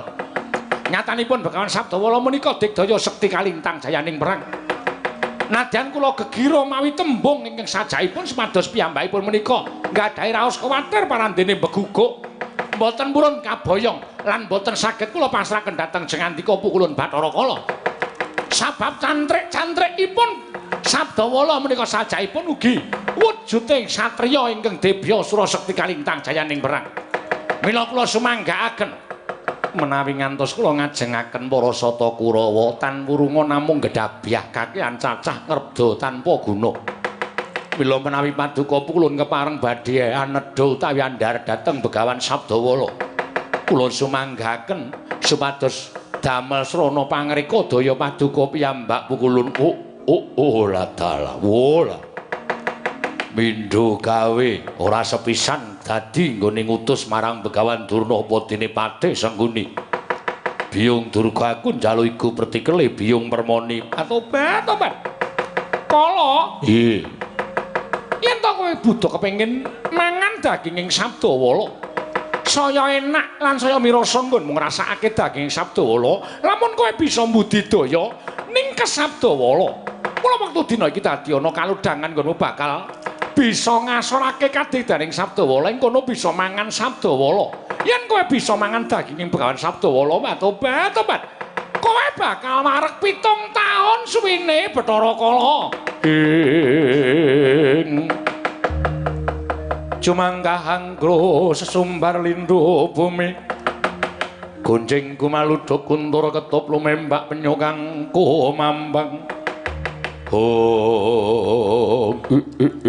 Latala.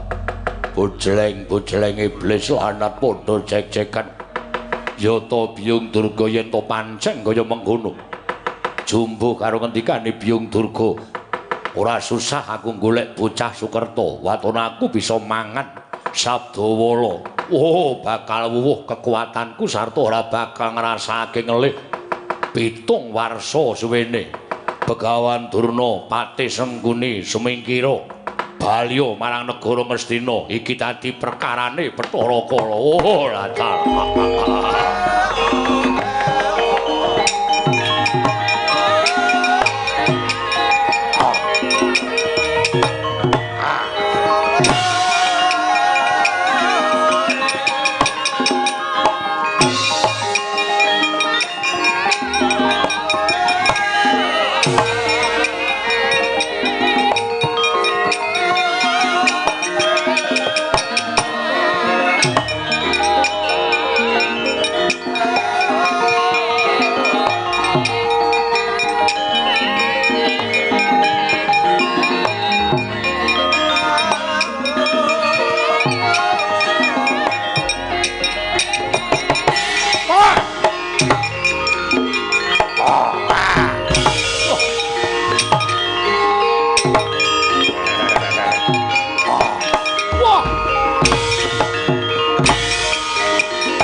Ladalah putih tak kira wong bakul kapuk nyegat laku ning Bathara Kala. Iki Anoman Rama-rama dewaku jagat waisane Bathara wayah Bathara jagat.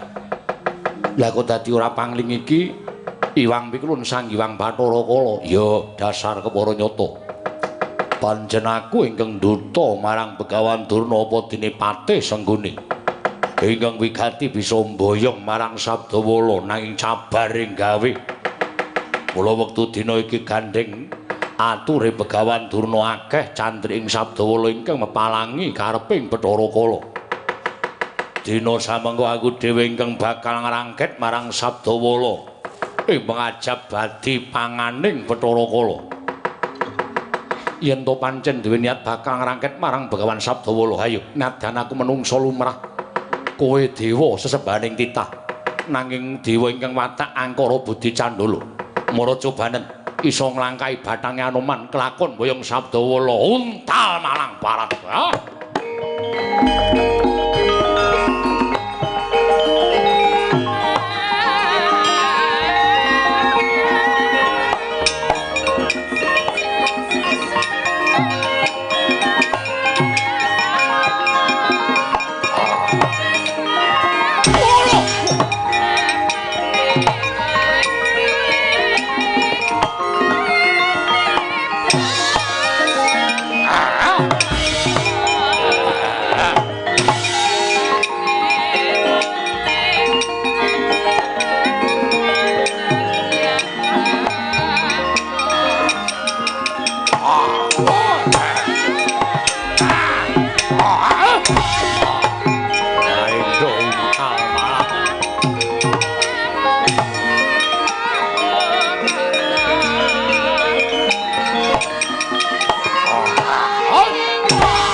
mundur. Candrike Sabdawala, Antasena. Iki kaya yang Bathara Kala, ya dasar para nyata. Wola dewa kok sasar susur tumindakmu. Ora minggat saka pertapan Kembang Sore. Mungsuhmu Antasena, wah, untal malang kok dugangi cangkemmu.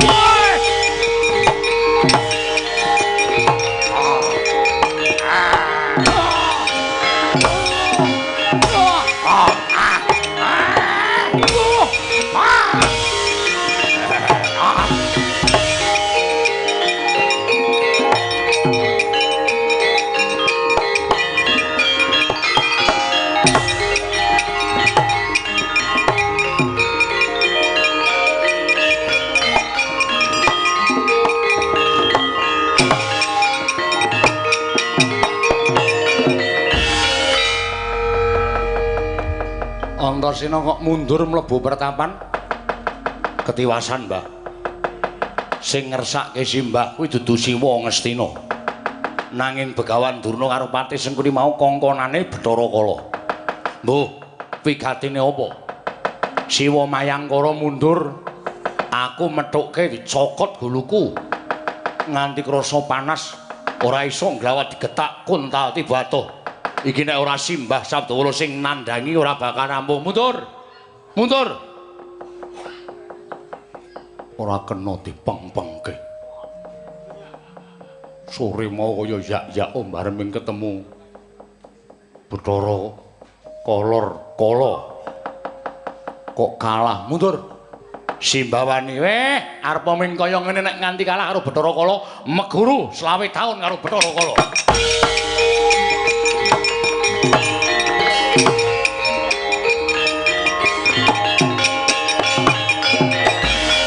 Sadegep salju juga nutupi baban hawa sanga meningaken cipta tanana ingkang pinindeng kejawi amung pucuk ing grana ngatur mlebu nepu ning napas nalika semanten mantram sakti ical wujuding Begawan Sabdawala wenteh ana buta sak gunung telung gunung pitung gunung ngebai kelir.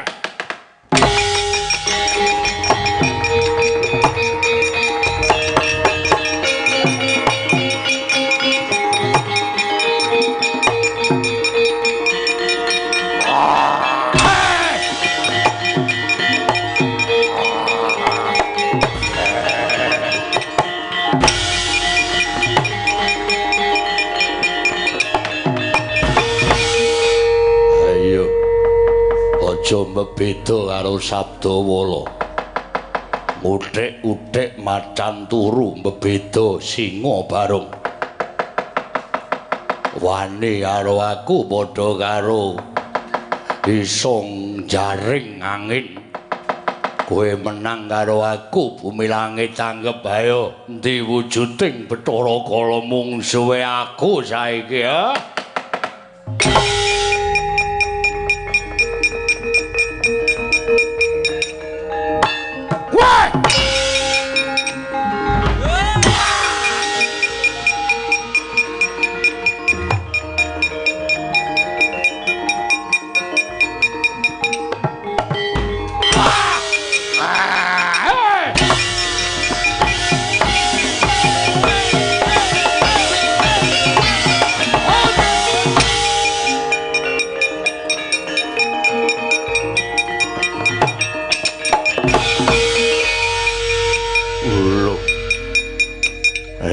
Bathara Kala. Iki sapa? Iki Sabdawala. Sabdawala ya. Kowe mungsuh aku. Arep njaluk mati cara piye? Kalah karo kowe wirang bebarang. Ayo gage ketokno kasudipanmu ha.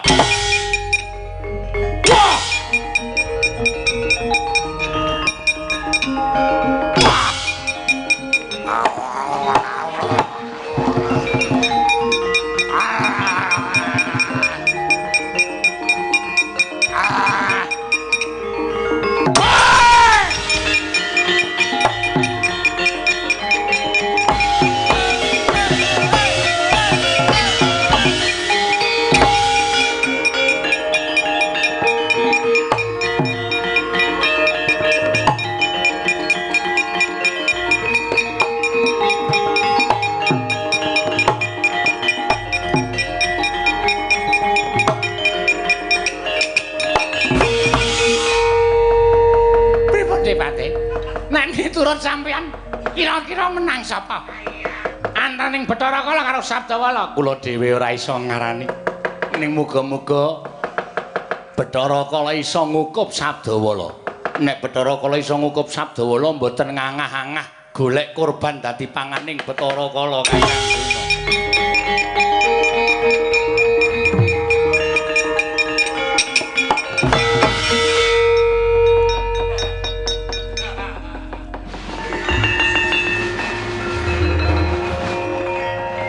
Niki nek kula karo sampeyan ora lunga saking mriki ngrekoso urip. Depate. Ada apa sih? Kok ngoplok? Oh, nggugu karepe dhewe. Pripun enten napa, Depate? Enten napa ora usah dadak kuwatir. Kana wong ngedeke gepura ning kene ra ngomong.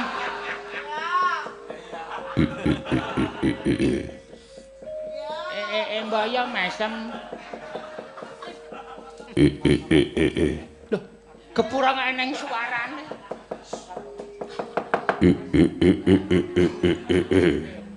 Begawan Durna. Begawan Durna. Kowe sing dadi tok sumbering perkara iki. Ora minggal untal malang kowe.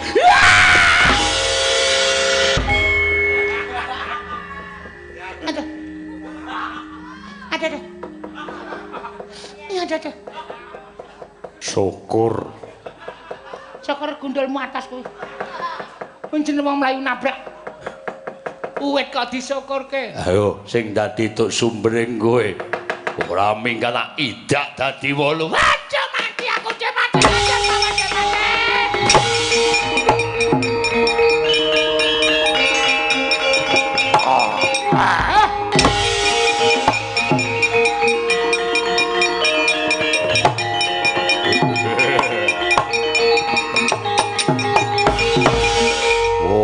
Dalah Sabdawala pancen digdaya.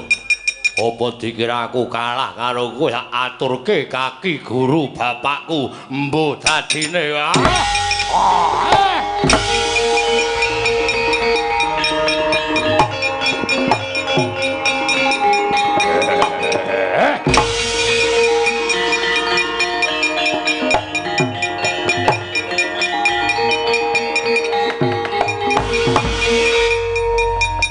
Melayu padha wedi karo aku. Mongso iso menang mungsuh aku, ayo kowe arep ngandhake sapa lah ajangi jembar nang kene ya.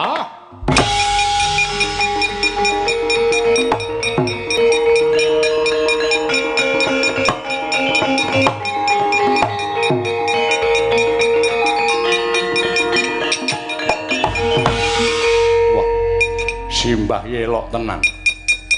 Kok iso dadi buta semono gedene pusakane apa, Mbah? Kowe nek takon lakoni ora bakal kuat. Kowe iso dadi buta sing luwih gedhe saka sing aku dadi mau. Syarate poso 190 dina.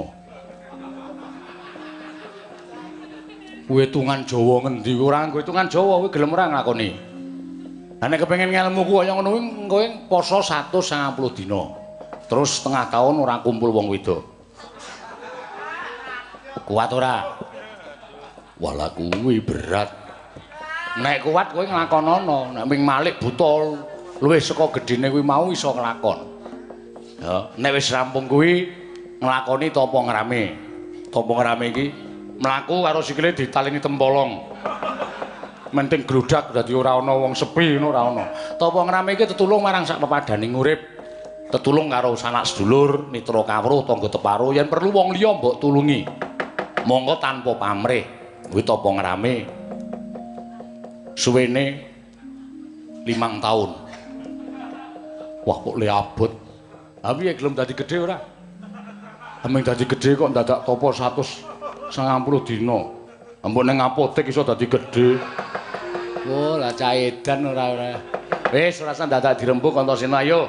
mlebu ning percabaan, mlebu ning pertapaan. Mbok menawa engko Bathara Kala ora trima ngandhake sapa wae adepane le.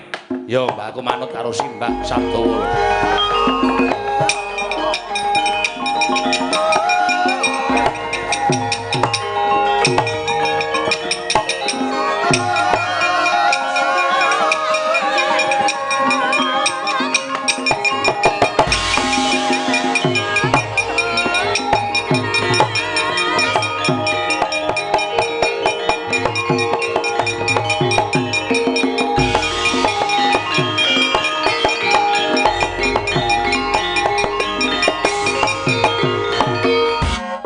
Mastu Nomo Sidam Skaring Bawana Langgeng Kakang Narada Kakang Resi Kanika Putra kencong warudaya pak pong mbok bolong kali cedhe sapa sing gawe ora pidi ingkang sekawit kayangan katingal tentrem ayom miwah ayem nanging dumadakan boten ngertos sangkan paranipun teka wonten gara-gara ingkang sumundul wonten ing ngawiyat Kakang Kanika Putra menika saking dayanipun menapa dalah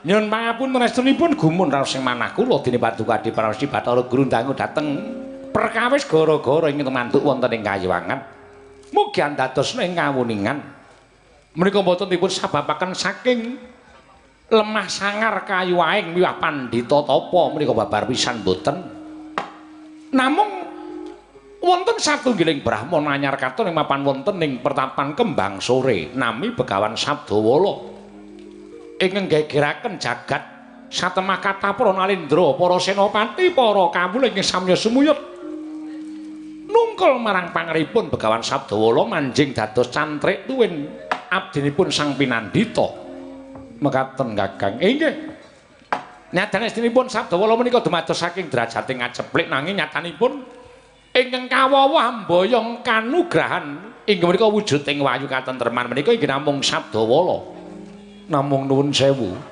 pakartinipun Sabdawala ing mekaten menika kala wau tumrap kula sampun sami kemawon anandhingi dhateng panguwasaning kadewatan jernyatanipun sinten kemawon ing badhek madheg Brahmana kedah nyuwuni dipalilah kaliwan pun Manikmaya nah nyatanipun Sabdawala mboten nyuwuni dipalilah dhateng kula ing mekaten kula wenang lepataken dhateng adegipun Begawan Sabdawala ing Kembang Sore Kakang Narada miatlangening kalanggiwan aklar pandan moncar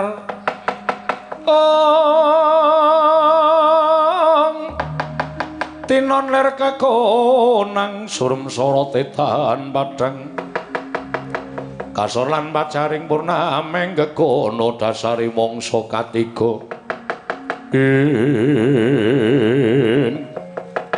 dereng ngantos paripesami mbal wacana katrenjo sawanipun Sang Hyang Pikulun Bathara Kala sumawon Sang Hyang Pandya Betari Durga karya kagyat nggih Sang Pramesti Bathara Guru wau kontang mining samudra angrangut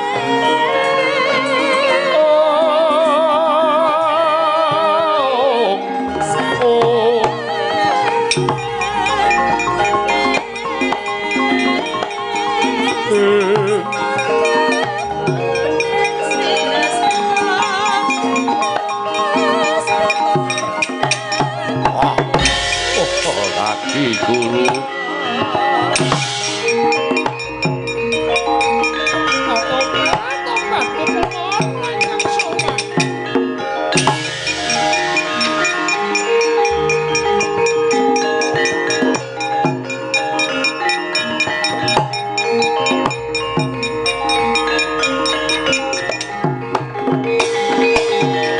pandhita kang kinarya wangsit pindha kumbang hangajabing tawang susuh angin ngendi nggone myang kalihing kangkung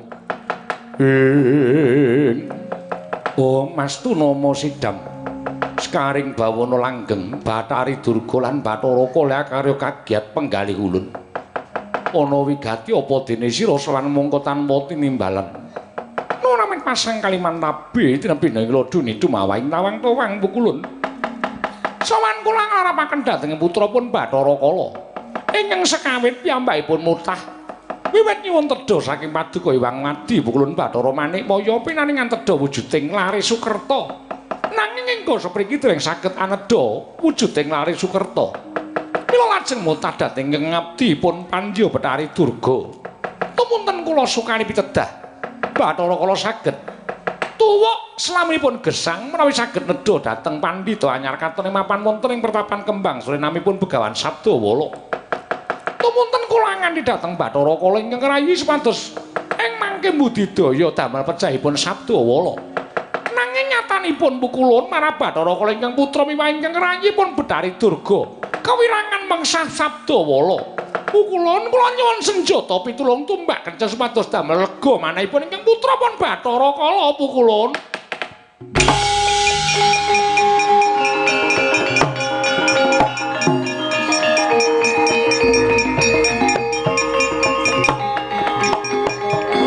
Bumi kunjing langit kelap-kelap katon lir kincanging risang mawe gandrung. Sabaran katulu wukir moyak mayik saking Dias Baliwur. Durga, kula wonten maring adhawu yen to pancen kaya mengkono, ulun boya bakal mentala kelawan pamutahira lan panyuwuning anakku Bathara Kala. Kakang Rada, punapi? Kula titip kayuwangan. Kula badhe ngukur jero cethekipun Sabdawala kados menapa sajaipun kok bondo kalani. Dewa Sugata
kentekan gamelan.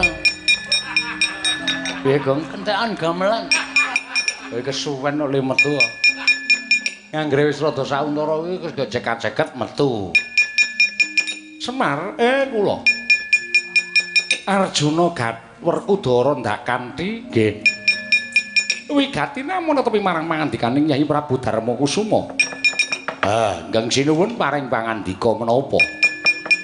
Yen to wektu dina iki bakal ana mudhun ing kanugrahan, nanging menyang endi bakal nggone ngupaya. Aku entuk sisik melik amun ana pandhita anyar katon sing mapan ana ing pertapan Kembang Sore jenenge Begawan Sabdawala. Mongko akeh para kawula kang padha sumuyut nungkul marang pangring Sabdawala manjing dadi cantrik. Nggih. Keparengipun Aku tak nitip priksa kaya ngapa wujudane mbok menawa gandeng senenge karo kanugraning bakal tumurun ana ing jagat iki Kyai Semar. Ndika tindak kula dherekaken monggo den kula kusikik. Men gamelane muni sikik lagi mangkat cenanangan. Gemboske weteng. Semar, nek ora iso mbanyol aja iso mbanyol. Wah, aku arep guyu lek guyu nggon ngendi. Awas. Ngece kalih kula. Harpapun tuwek ngenten iki sumber-sumbering banyol niku jane saking kula. Anak-anak kula mingkari teruske. Aja ngece karo Semar. Anakmu aja ning kengkeri Kyai Nayanta nggih monggo kula dherekaken. Semare koden payekna semuriris.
Pandhita kang kinarya wangsit pindha kumbang ngajaping tawang susuh angin ngendi nggone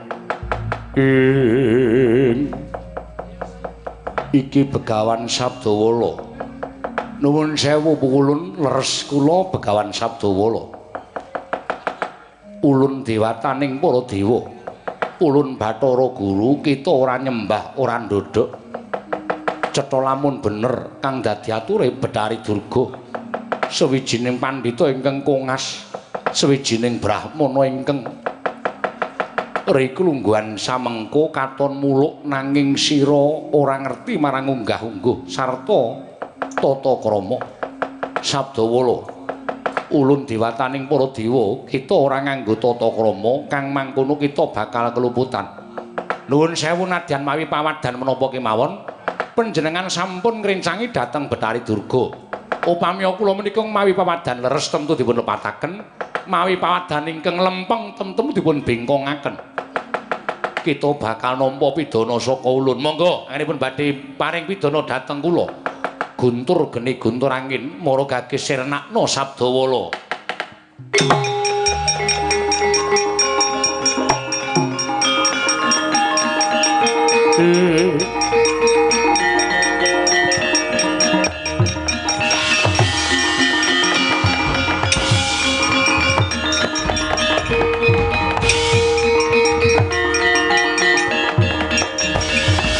Maraina asma bang pangaruna kadinetrane nganggo rapuh sabdaning ukila ring kanigara sageter kene donganing kong lir wuwu sing pene banca aja girang-girang gemuyu kita ora mempan ketaman wujuding guntur geni guntur angin Sadawala Cestri Sula ingkang bakal mungkasi kelawan urip kita Pandhita Kembang Suri yata laruta saking godha sang Kurukula yen namutusa sang Sri ing cipta Asomliga pusaka Kyai Cestri Sula parandring mangke kumelap wonten ing kancing gelunging sang Sabdawala lenggah sang Asih Prana ngalumpruk sang Manikmaya pukulut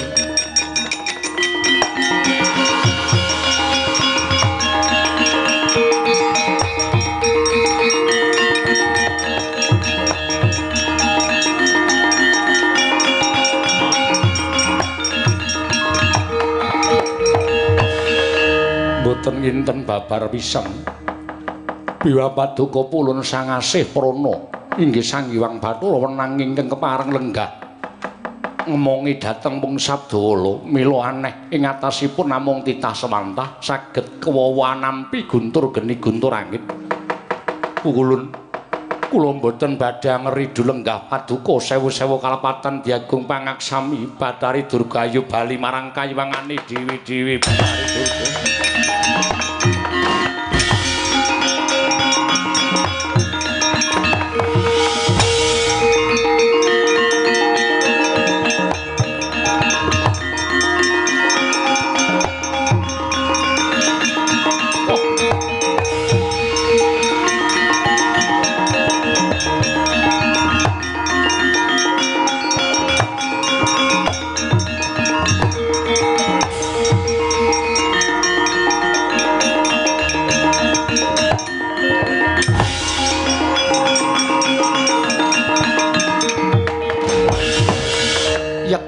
wis pana nenggih Sang Nata Ndarawati.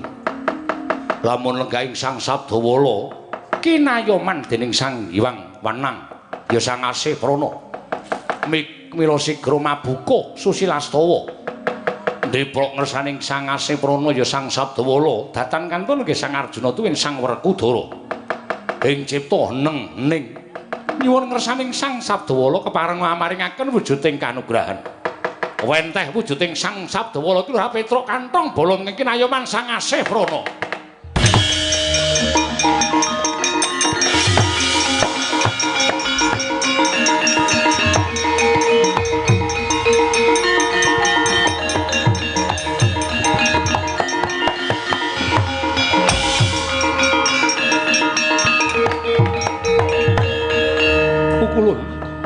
Kula sampun mangertos bilih ingkang dados Brahmana menika kala wau Panakawan Petruk.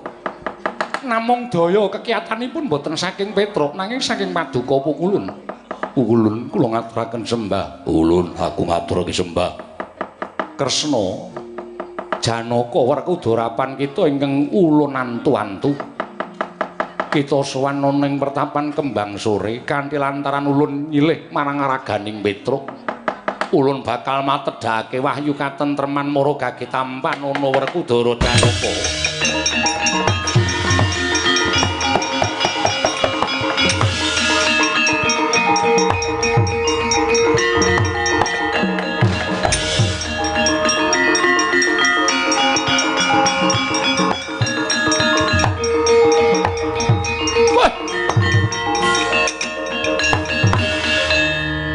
Lah kok kowe? Lah kok dadi kowe? Sik to, Pak, sik to, Pak. Petrus sing nganggo Valentine Day mau. Kok Valentine Day? Awake ping. Lah kok Petrus nang kene, Petrus? Kula, Pak. Rene. Waduh. Iki piye? Niki gawean kula. Wis rampung nggonmu wujud kaya ngene. Iki tok gawe saka apa? Saking pethel kula, Pak. Wenteh jatine wujud.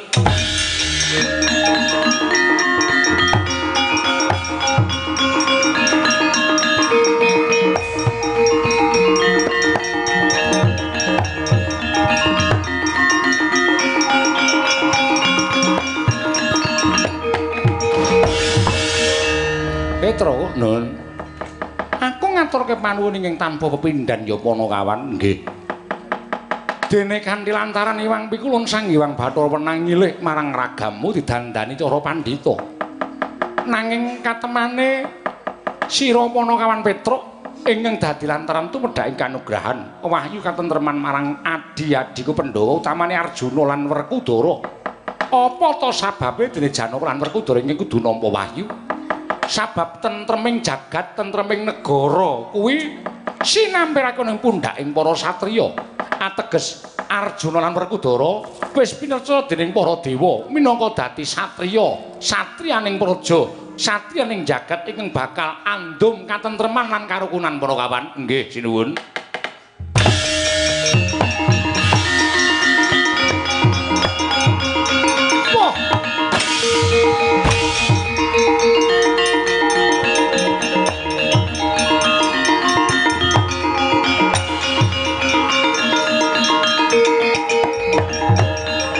Koko Prabu, iya.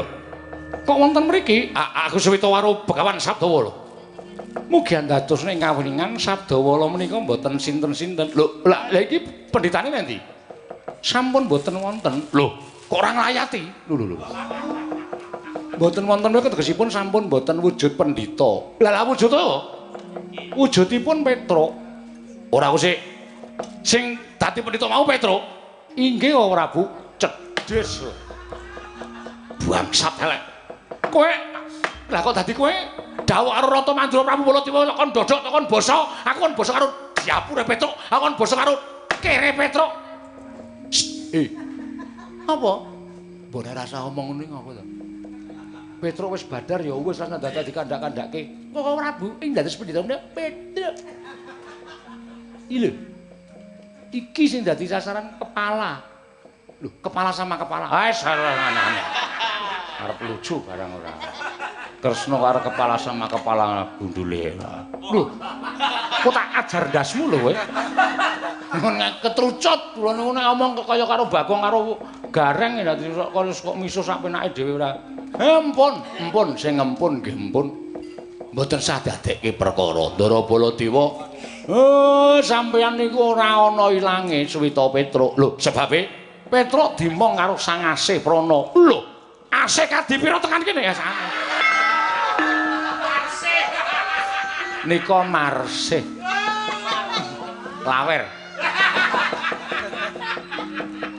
Kok Asih kadipira ora?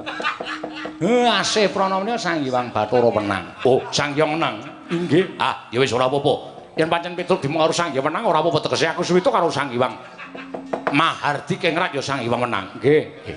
Wola edan mula aku ket mau wis batin nek iki sing wujud pendhita kok kaya Petruk. Pun damar mancung cinupet.